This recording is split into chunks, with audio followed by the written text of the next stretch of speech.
கிறிஸ்துக்குள் மிகவும் பிரியமான எனதருமை சகோதர சகோதரிகளே, நம்மை சிருஷ்டித்தவரும் நம்மை உண்டாக்கினவரும் நம்மை ஒருபோதும் மறந்து போகாதவருமாகிய இயேசு கிறிஸ்துவின் நாமத்தினால உங்கள் எல்லாரையும் வாழ்த்தி ஆசீர்வதிக்கிறேன். இந்த புதிய வருஷத்திலே 2026 வருஷம் ஜனவரி மாதம் 1ஆம் தேதி இந்த நிகழ்ச்சி மூலமாக உங்கள் ஒவ்வொருவரையும் நேரடியாக உங்கள் வீடுகளிலே சந்திக்கிறது எனக்கு ரொம்ப சந்தோஷம். முதலாவது, எங்களுடைய தேவனின் அன்பு ஊழியங்கள் சார்பாக, குடும்பத்தின் சார்பாக உங்கள் யாவருக்கும் 2026 புத்தாண்டு நல்வாழ்த்துக்களை தெரிவித்துக் கொள்ளுகிறேன். கர்த்தர் உங்களை ஆசீர்வதிப்பாராக. பிறந்திருக்கிற புதிய வருஷம் உங்கள் குடும்பத்திற்கும், உங்கள் பிள்ளைகளுக்கும், உங்கள் வியாபாரங்களுக்கும், ஊழியங்களுக்கும், வேலைகளுக்கும் மிகுந்த ஆசீர்வாதமாய் இருப்பதாக சொல்லி ஆண்டவருடைய ஸ்தானாதிபதியாய் நிறைஞ்ச மனசுல உங்க வாழ்த்தி ஆசீர்வதிக்கிறேன்.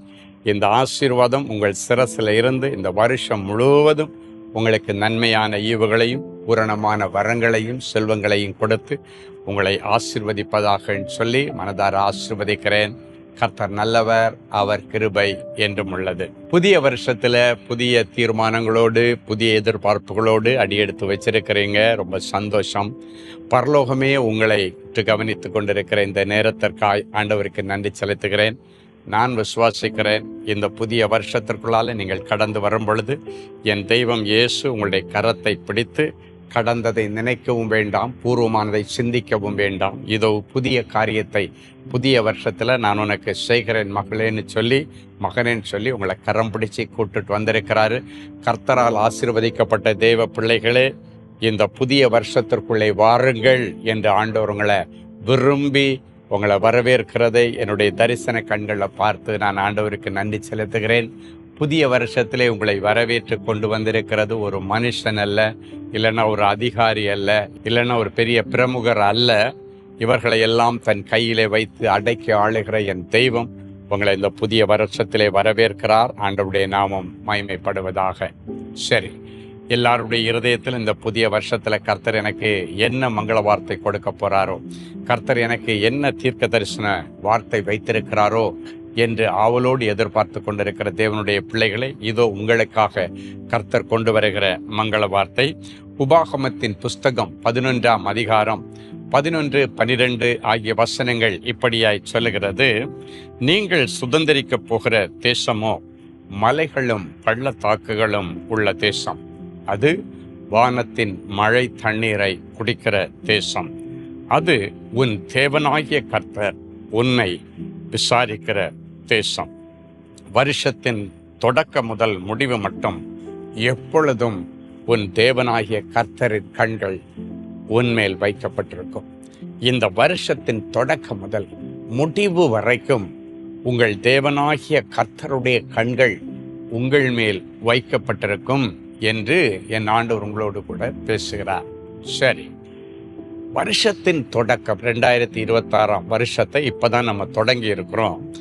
இந்த தொடக்கத்தின் நேரத்திலிருந்து இந்த வருஷம் முடிகிறது வரைக்கும் ஆண்டவருடைய கண்கள் உங்கள் மேலே பதிந்திருக்குமாம். நீர் என்னை காண்கிற தேவன் என்று அன்றைக்கு ஆகார் வனாந்தரத்திலே என் ஆண்டவருக்கு ஒரு பெயரை சூட்டினாள். நீர் என்னை காண்கிற தேவன். யாருமே என்னை கண்டுக்காத நேரத்தில் நீங்க இந்த வனாந்தரத்தில் ஒதுக்கப்பட்ட நிலைமையில கிடக்கிற என்ன, மரணத்தின் விளிம்பில் கிடக்கிற என்ன, பிள்ளத்தாட்சியாய் இருந்தும் எல்லாராலும் புறக்கணிக்கப்பட்ட என்ன, நீர் இந்த வனாந்தரத்திலே கண்டீர், என்னை ஆறுதல் படுத்தினீர், என்னை தேறுதல் படுத்தினீர். ஐயா, உமக்கு நன்றி, நீர் என்னை காண்கிற தேவன் என்று அந்த ஆண்டவருக்கு பெயர் சூட்டினதை நாம் பார்க்கிறோம். இந்த வருஷம் ஆண்டவருடைய கண்கள் உங்க மேல பதிந்திருக்கும் பொழுது ஒரு நாள் வரும்போது நீங்க சொல்லுவீங்க, என் தேவனாகிய கர்த்தருடைய கண்கள் என் மேல இருக்கிறது, அவர் என்னை காண்கிற தேவன், என் பிரச்சனைகளை பார்க்கிற தேவன், என் சூழ்நிலைகளை பார்க்கிற தேவன் என்று சொல்லி ஆண்டவரை நீங்க துதிக்கிற அளவுக்கு ஒவ்வொரு நாளும் ஆண்டவருடைய பார்வை உங்கள் மேலே பதிந்திருக்கும். எங்க போகிறதுன்னு வழி தெரியாம வனாந்தரத்தில் நின்று கொண்டிருந்த அந்த ஆகாரை சந்தித்து அவளுக்கு ஆறுதல் வார்த்தை சொல்லி அவளை வீட்டிற்கு திருப்பி அனுப்பி ஆசீர்வதித்த தெய்வம் உங்களுடைய வாழ்க்கையிலும் அப்படிப்பட்ட காரியங்களை செய்வாராக. ஆண்டவருடைய பார்வையிலே படுகிற பிள்ளைகள் யாராயிருந்தாலும் அவருடைய வாழ்க்கையில ஒரு பெரிய உயர்வை நீங்கள் பார்க்க முடியும். எல்லாம் முடிந்து போன நிலைமையில தன்னுடைய ஒரே பிள்ளை செத்து போய் அந்த பிள்ளையை அடக்கம் பண்ண போகிற அந்த நேரத்தில் அந்த சரீரத்தை எடுத்து அடக்கம் பண்ண பாடையில சுமந்துட்டு போகும் பொழுது ஆண்டவருடைய கண்கள் அந்த விதவை தாயை பார்த்தது. ஆண்டவருடைய கண்கள் அவள் மேலே பதிந்தது. அந்த மரித்த சரீரத்தின் மீது ஆண்டவருடைய கண்கள் பதிந்தது. அதை பார்த்த உடனடியாக கர்த்தர், என் கண்ணு முன்னாலே இப்படி ஒரு மனவேதனையை கொடுக்கக்கூடிய ஒரு காரியம் நடக்கக்கூடாதுன்னு சொல்லி ஆண்டவர் அந்த பாடையை தொட்டு அந்த வாலிப மகனை, செத்துப்போன அவனை உயிரோட எழுப்பி, அடக்கம் பண்ண போன வழியில அவனை உயிரோட எழுப்பி இன்ப அதிர்ச்சி கொடுத்தார் அந்த பிள்ளையுடைய தாயாக்கி அந்த விதவை தாய்க்கு. எவ்வளவு பெரிய ஆச்சரியம் பாருங்க. எல்லாம் முடிந்தது என்று சொல்லுகிற சூழ்நிலையில ஆண்டவருடைய கண்கள் அந்த பிள்ளைகள் மேல பட்டபடியினாலே, என் இயேசுடைய பார்வையிலே அவர்கள் பட்டபடியினாலே ஆண்டவர் அந்த நேரத்தில் அவர்களுக்கு உதவி செய்து ஒரு பெரிய இன்ப அதிர்ச்சியை கொடுத்தது போல இந்த வருஷம் எல்லாம் முடிந்தது என்று சொல்லி நீங்கள் நிற்கிற சூழ்நிலையில ஆண்டவருடைய கண்கள் உங்கள் மேலே பதிந்திருக்கும் என்று சொன்னபடியினால அங்கு இன்ப அதிர்ச்சியூட்டக்கூடிய ஒரு பெரிய அற்புதத்தை நீங்கள் இந்த வருஷத்திலே பார்க்க போகிறீர்கள். அது எல்லாருடைய கண்களுக்கு ஆச்சரியமாயிருக்கும். என் அன்பு தேவனுடைய பிள்ளைகளே, இந்த நாளிலே அப்படிப்பட்ட அதிசயங்களே இந்த வருஷம் முழுவதும் நீங்கள் எதிர்பார்த்து கொண்டே இருங்கள். எதெல்லாம் முடிஞ்சிருச்சு, அவ்வளவுதான், இதுக்கு மேல வர்ற வழி இல்லை, அவ்வளவுதான், இது அடக்கம் பண்ணப்பட வேண்டிய சூழ்நிலை தான், இது அடக்கம் பண்ணியாச்சு அப்படின்ற சூழ்நிலையில ஃபைல் எல்லாம் க்ளோஸ் ஆச்சு, இதுக்கு மேல இந்த ஃபைல் ஓபன் பண்ண முடியாது என்று சொல்லுகிற அந்த சூழ்நிலையில அந்த ஃபைல்களுக்கெல்லாம் உயிர் கொடுத்து உன்னுடைய வாழ்க்கையில ஒரு இன்ப சந்தோஷ செய்திகளை கர்த்தர் இந்த வருஷத்திலே கொடுப்பார். ஸோ ஆண்டவருடைய மேற்பார்வையிலே உங்கள் குடும்பம், உங்கள் பிள்ளைகள், உங்களுடைய கூடாரங்கள் எல்லாம் வந்து நிற்கிறதை இந்த புதிய வருஷத்திலே நான் கண்டு கர்த்தருக்கு நன்றி செலுத்துகிறேன். வேதம் சொல்லுகிறது, கோழி தன் குஞ்சுகளை இறக்கைக்குள்ளே கூட்டி சேர்க்கிறது போல ஆண்டவர் தன்னுடைய பிள்ளைகளை கூட்டி சேர்க்க மனதாயிருக்கிறார். இந்த புதிய வருஷத்துல ஆண்டவர் தீர்க்க தரிசனமாய் சொல்லுகிறார், பிரிந்து போன உன்னுடைய குடும்பம், அங்கும் இங்குமாக சிதறி கிடக்கிற உன்னுடைய குடும்பத்தை கோழி தன் குஞ்சுகளை இறக்கைக்குள்ளால கூட்டி சேர்க்கிறது போல ஆண்டவர் கூட்டி சேர்க்கிற ஒரு வருஷமாக கர்த்தர் இந்த வருஷத்தை முடிசூட்டி தருகிறார். குடும்பத்தில் இருக்கிற பிரிவினைகளை மாற்றுகிறார். காணாமல் போன என் பிள்ளை வரவில்லையே, என்கிட்ட கோவிச்சிட்டு போன பிள்ளை இன்னும் வரவில்லையே, எங்க போனேன்னே தெரியாது என்னுடைய புருஷன் இன்னும் வரவில்லையே, மனநிலை பாதிக்கப்பட்ட என்னுடைய தாயார் எங்க போனாங்கன்னு தெரியாது வரவில்லையே என்றெல்லாம் சொல்லி அழுது கொண்டிருக்கிற தேவனுடைய பிள்ளைகளே, இந்த புதிய வருஷத்துல அப்படி உங்களை விட்டு காணாமல் போனவர்கள், தொலைந்து போனவர்கள், உங்களிடத்துல சண்டை போட்டுட்டு வரவே மாட்டேன்னு சொல்லிட்டு போனவர்கள் எல்லாரையும் ஆண்டவர் கூட்டி சேர்த்து இந்த புதிய வருஷத்துல ஒரு குட்டி பரலோகமாக உங்கள் குடும்பத்தை மாற்றி தன்னுடைய பார்வைக்குள்ளேயே வச்சு அழகு பார்ப்பேன் என்று ஆண்டவர் சொல்லுகிறதற்காய் என் ஆண்டவரை நான் துதிக்கிறேன், ஸ்தோத்தரிக்கிறேன். சரி, ஆண்டவருடைய பார்வையில நீங்க வரும் பொழுது என்னென்ன நடக்கும் அப்படின்னு பார்த்தீங்கன்னா, அந்த 11வது வசனம் சொல்லுகிறது, நீங்கள் சுதந்திரிக்க போகிற தேசமோ மலைகளும் பள்ளத்தாக்குகளும் உள்ள தேசம். நீங்கள் சுதந்திரித்திருக்கிற இந்த புதிய வருஷத்துல மலைகளும் பள்ளத்தாக்குகளும் உள்ள தேசத்தினுடைய அனுபவங்களை நீங்கள் பார்ப்பீர்கள்.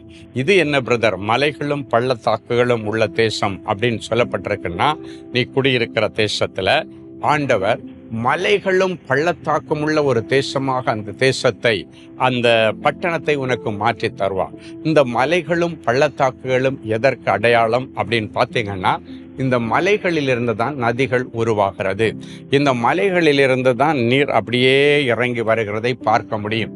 மலைகளிலிருந்து அருவி கீழே இறங்கி வந்து அந்த பள்ளத்தாக்குகளில் இருக்கிற அங்க இருக்கிற செடிகளுக்கும் மரங்களுக்கும் அங்க இருக்கிற எல்லா புல் பூண்டுகளுக்கும் அது உயிர் கொடுக்கிறது, அவற்றை வாழ வைக்கிறது. ஆண்டவர் சொல்லுகிறார், இந்த வருஷத்துல மலைகளும் பள்ளத்தாக்குகளும் உள்ள ஒரு நல்ல வாழ்க்கையை நீங்கள் அனுபவிப்பீர்கள். அப்படின்னா மலைகளிலிருந்து எப்படி நீர் அருவிகள் புறப்பட்டு வருகிறதோ அதே போல கன்மலையாம் கிறிஸ்துவிடத்திலிருந்து நிறைய ஆசீர்வாதமான நதிகள் புறப்பட்டு வரப்போகிறது, நிறைய அருவிகள் புறப்பட்டு வரப்போகிறது. அது உன் குடும்பத்திற்குள்ளால இறங்கி உன் குடும்பத்தாரை போஷித்து, உன் குடும்பத்தாருக்கு செழிப்பை கொடுத்து, உன் பிள்ளைகளுக்கு செழிப்பை கொடுத்து, உன் வியாபாரத்திலே பெரிய அறுவடையை கொடுத்து, உன் ஊழியத்தில் ஒரு பெரிய ஆத்தும அறுவடையை கொடுத்து, இந்த வருஷத்தை உங்களுக்கு நல்ல செழிப்பா மாற்றி தரும்படிக்கு கர்த்தர் இந்த வருஷத்தை உனக்கு முடிசூட்டுகிறேன் என்று சொல்லுகிறார். என் அன்பு தேவனுடைய பிள்ளைகளே, இஸ்ரவேல் ஜனங்களை புதிய தேசத்திற்கு ஆண்டவர் அனுப்பும் பொழுது, நீ சுதந்திரிக்க போகிற இந்த புதிய வாழ்க்கை, இன்னைக்கு சொல்றாரு, இந்த நீ சுதந்திரிக்க போகிற 2026 வாழ்க்கை மலைகளும் பள்ளத்தாக்குகளும் நிறைந்த ஒரு அழகான செழிப்பான வாழ்க்கையாக ஆண்டவர் மாற்றி தருவார். அப்படின்னா என்ன சொல்ல வர்றாருன்னு கேட்குறீங்களா? இந்த வருஷத்துல கர்த்தர் உங்களை எல்லா கடன்களை அடைக்க பரலோகத்திலிருந்து ஒரு நதி புறப்படும். வேதம் சொல்லுகிறது, தேவரீர் பூமியை விசாரித்து அதற்கு நீர் பாய்ச்சுகிறீர். தண்ணீர் நிறைந்த தேவ நதியினாலே அதை மிகவும் செழிப்பாக்குகிறீர். அவைகளை திருத்தி தானியங்களை விளைய பண்ணுகிறேன். இந்த சங்கீதத்துல சங்கீதக்காரன் சொன்னது போல, ஆண்டவர் உங்களை விசாரித்து உங்களுக்கு பரலோகத்திலிருந்து அந்த நதி போல அந்த ஆசீர்வாதங்களை இறங்கி வர பண்ணி ஆண்டவர் திருத்தி நல்ல தானிய விளைச்சலை கொடுப்பார். உன் வியாபாரத்துல நல்ல தானிய விளைச்சல் இருக்கும். வேலை ஸ்தலத்துல நல்ல வருமானங்கள், நல்ல சம்பளங்கள் இருக்கும். பதவி உயர்வுகள் வரும். நல்ல ஆசீர்வாதமான ஒரு முன்னேற்ற பாதையை நீங்க பார்ப்பீங்க. ஊழியத்துல இதுவரை இல்லாத அளவிற்கு கர்த்தர் நல்ல ஆத்தும அறுவடையை கொடுத்து ஊழியத்தை வளம் கொண்டும் இடங்கொண்டு பெருக பண்ணுவார். அதான் ஒரு செழிப்பான ஒரு வாழ்க்கை தான் இந்த மலைகளும் பள்ளத்தாக்கும் உள்ள தேசத்திற்கு அடையாளம். 2வது ஆண்டவர் சொல்லுகிறார், அது வானத்தின் மழை தண்ணீரை குடிக்கிற தேசம். அப்படின்னா என்ன அர்த்தம்னா, அந்த நாட்கள்ல மழை தண்ணீரை உறிஞ்சி ஸ்டாக் பண்ணி வைக்கிற ஒரு பூமியாக கானான் தேசம் இருந்ததாம். மழை தண்ணீரை உறிஞ்சி சேமித்து வைக்கிற ஒரு தேசம்.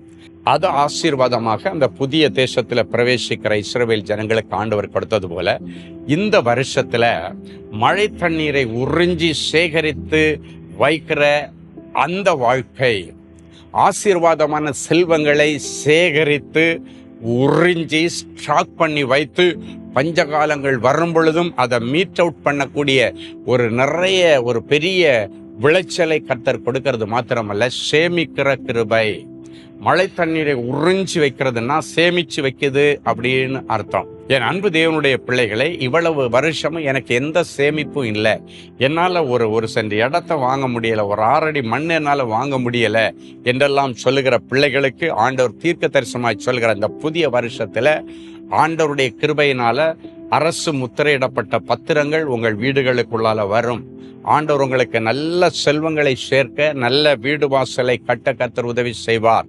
வாடகை வீட்டிலிருந்து கஷ்டப்படுகிற பிள்ளைகளுக்கு ஆண்டவர் சொந்த வீட்டிற்கு ஒரு வழி திறக்கிறேன் என்று கர்த்தர் சொல்கிறார். புதிய வருஷத்திலேயாவது என்ன ஒரு சொந்த வீட்டில் ஆண்டவர் குடி வைப்பாரா? குடி வைப்பார்.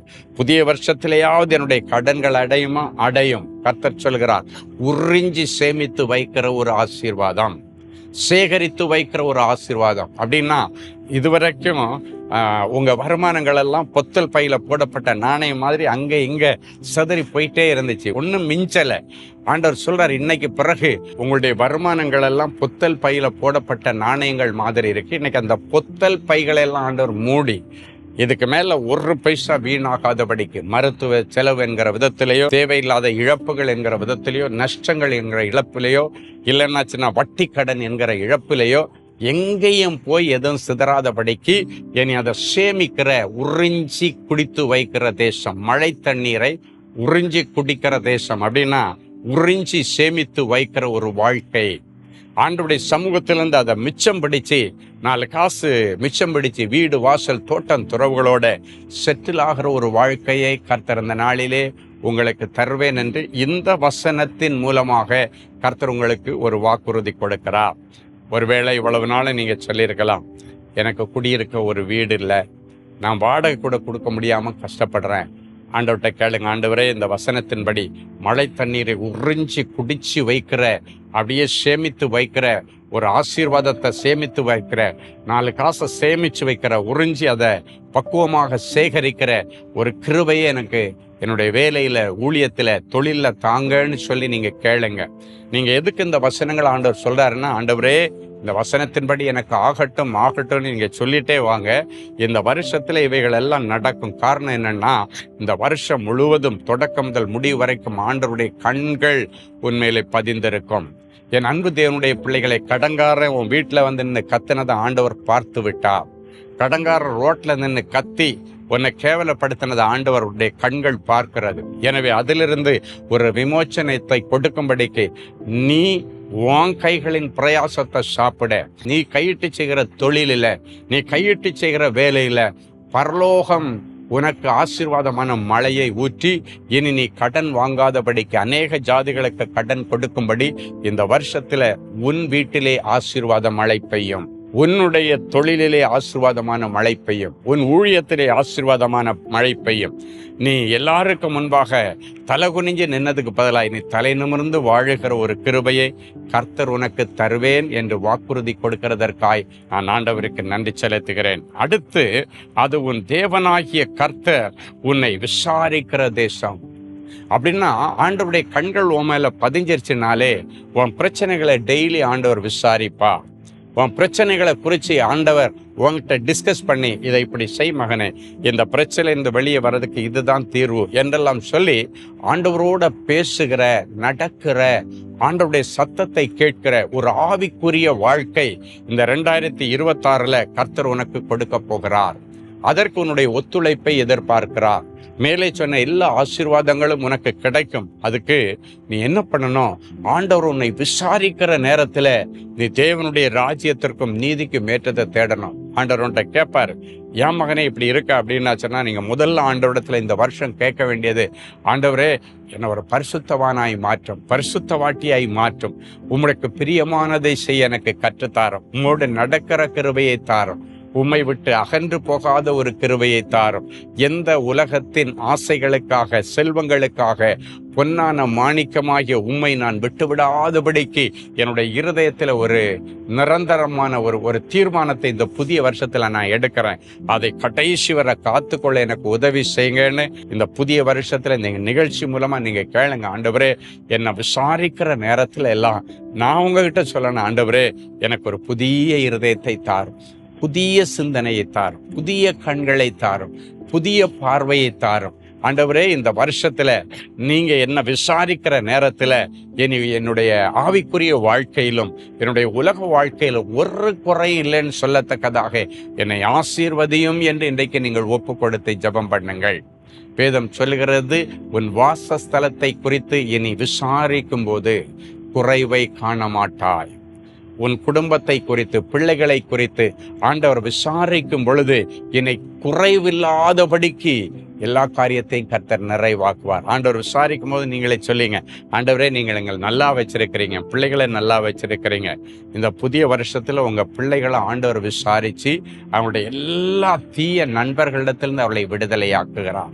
உன் பிள்ளைகளை பாவத்திற்கு இழுத்து கொண்டு போகிற அந்த குறிப்பிட்ட சில பாவ காரியங்களிலிருந்து, குறிப்பிட்ட பாவ குணாதிசயங்களிலிருந்து புதிய வருஷத்துல உங்க பிள்ளைகளை ஆண்டவர் மீட்டெடுக்கும்படி எனக்கு நீங்க சொல்லுங்க, ஆண்டவரே இந்த வருஷம் எனக்கு ஒண்ணுமே வேண்டாம், ஆண்டவரே என் பிள்ளை ரட்சிக்கப்பட்டா போதும், என் பிள்ளை சர்ச்சுக்கு வந்தா போதும், என் புருஷன் சர்ச்சுக்கு வந்தா போதும் ஆண்டவரே என்று நீங்க ஆண்டவரிடத்துல சொல்லும் பொழுது, முதலாவது தேவனுடைய ராஜ்யத்திற்கும் நீதிக்கும் ஏற்றவைகளை நீங்கள் தேடும் பொழுது மீது எல்லாம் கொடுக்கப்படும் என்று சொன்ன வசனத்தின்படி இந்த வருஷம் நீங்க ஆவிக்குரிய காரியங்களை தேடுங்கள், மேலானவைகளை நாடுங்கள், நல்ல குணாதிசயங்களை நாடுங்கள், நல்ல நண்பர்களை, நல்ல தோழர்களை, நல்ல தோழிகளை நீங்க உங்க கூட வச்சுக்குங்க.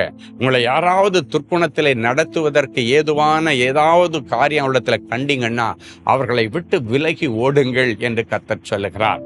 அப்படி நீங்க ஆண்டவரோட இந்த வருஷம் முழுவதும் நடக்கும்படிக்கு ஆண்டவர்கிட்ட சொல்லுங்க, ஆண்டவரே நான் உங்க கையை பிடிச்சா நான் விட்டுட்டு ஓடிடுவேன் ஆண்டவரே, அதனால நீங்க என் கையை பிடிச்சிங்க ஆண்டவரே, என் கையை உங்க கையில ஒப்படைக்கிறேன், என் பிள்ளையுடைய கையை பிடிச்சு உங்க கையில ஒப்படைக்கிறேன், என் புருஷனுடைய கையை உங்க கையில ஒப்படைக்கிறேன், என் பேரப்பிள்ளைகளுடைய கையை உங்க கையில ஒப்படைக்கிறேன், நீங்க பிடிச்சு கொள்ளுங்கன்னு சொன்னீங்கன்னா ஆண்டவர் உங்களை பிடித்து கொள்வார்.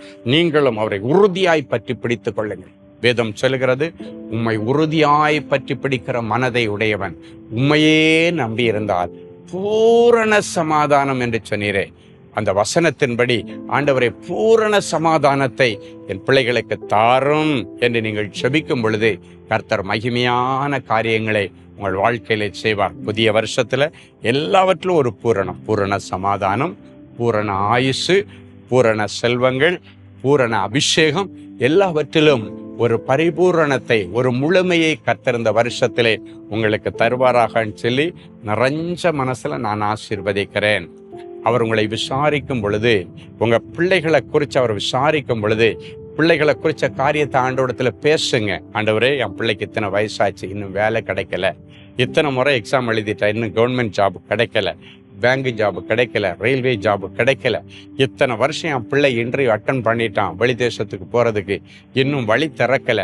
ஆண்டவர் உங்களை இன்னைக்கு விசாரிக்கிறார். இன்றைக்கு இந்த 1ஆம் தேதி விசாரிக்கிறார்.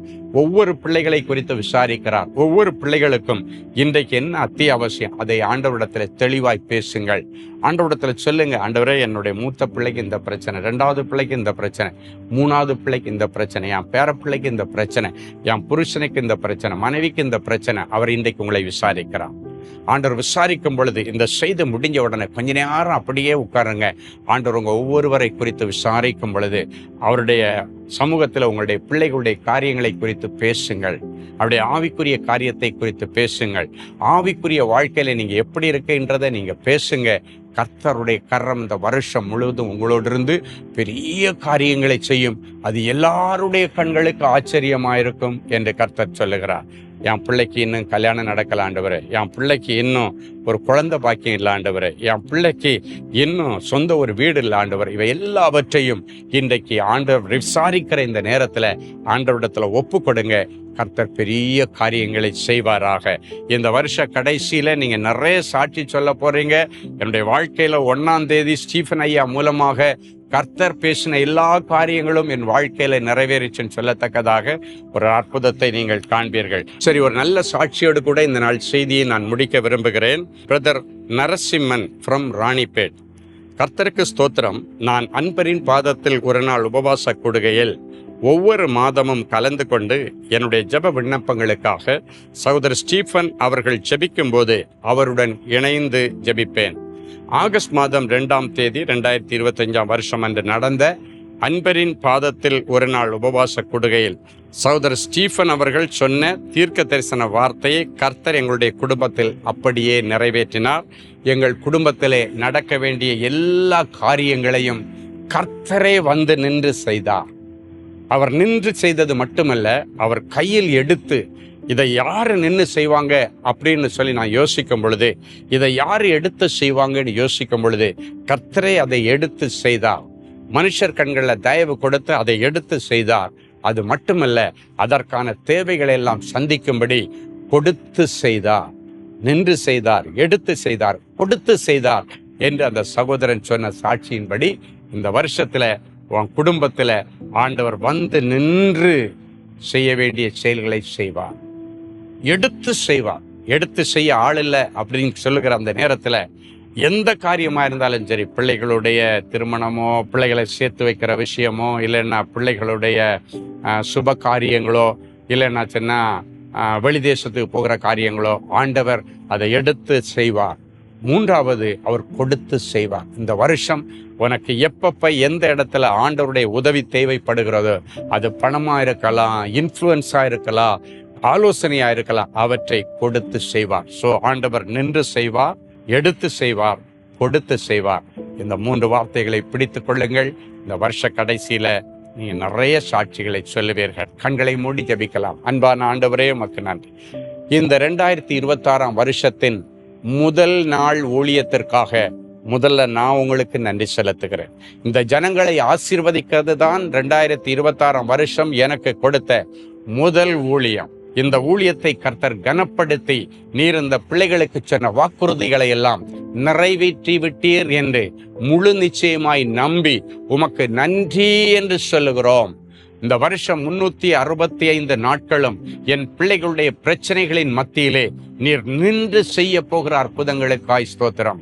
நீர் எடுத்து செய்ய போகிற அற்புதங்களுக்காய் ஸ்தோத்திரம். நீர் கொடுத்து செய்கிற அற்புதங்களுக்காய் ஸ்தோத்திரம். நீர் சொன்னது போல இந்த வருஷம் என் பிள்ளைகளுக்கு மலைகளும் பள்ளத்தாக்கும் உள்ள தேசத்துல எப்படி அந்த அருவிகள் கீழே இறங்கி வந்து, நதிகள் மலையிலிருந்து இறங்கி வந்து பள்ளத்தாக்கில் இருக்கிற எல்லா ஜனங்களையும், புல் பூண்டுகளையும், மரங்களையும், செடிகளையும், கொடிகளையும் எப்படி அது செழிப்பா வைக்குதோ, அதே போல பரலோகத்தில் இந்த நதி புறப்பட்டு வந்து என் பிள்ளைகளுக்கு செழிப்பான ஒரு வாழ்க்கையை தாரும். தரித்திரங்கள் மாறட்டும், பாத்திரம் நிரம்பி வழியும்படி ஆசீர்வதித்து ஜெபிக்கிறேன். அது மட்டுமல்ல, பாத்திரம் நிரம்பி வழியும்படி நிறைஞ்ச மனசுல இவர்களை ஆசீர்வதித்து ஜெபிக்கிறேன். அது மட்டுமல்ல, மழை தண்ணீரை உறிஞ்சி குடித்து சேகரித்து வைக்கிற கானான் தேசத்து மண்ணை போல இந்த வருஷம் முழுவதும் ஆண்டவரே நீர் கொடுக்கிற ஆசீர்வாதங்களை, கைகளின் பிரயாசங்களை என் பிள்ளைகள் சேமித்து உறிஞ்சி சேகரித்து வைக்கிற அந்த சர்ப்ளஸ் இன்கமை என் பிள்ளைகளுக்கு நீர் தருவீராக. ஓவர்ஃப்ளோயிங் பிளஸ்ஸிங்ஸை என் பிள்ளைகளுக்கு தருவீராக. என் பிள்ளைகள் எங்கேயும் தலை குனிஞ்சு வாழக்கூடாது, தலை நிமிர்ந்து வாழ உதவி செய்யும். அது மட்டுமல்ல, நீர் சொன்னது போல என் பிள்ளைகளை நீர் விசாரிக்கிற தேவன். இவர்களுடைய கஷ்டமான நேரமோ, நஷ்டமான நேரமோ, மனவேதனையின் நேரமோ, சந்தோஷமான நேரமோ, ஒவ்வொரு நேரமும் என் பிள்ளைகள் மேல உம்முடைய கண்களை வைத்து இவர்களுக்கு நல்ல ஆலோசனை சொல்லி இவர்களை விசாரித்து இவர்களுக்கு அற்புதங்களை செய்வீராக.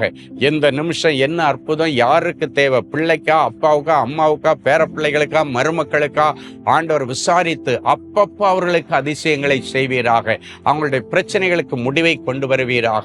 அவர்களை விசாரித்து அவர்களுக்கு சுகத்தை கொடுப்பீராக.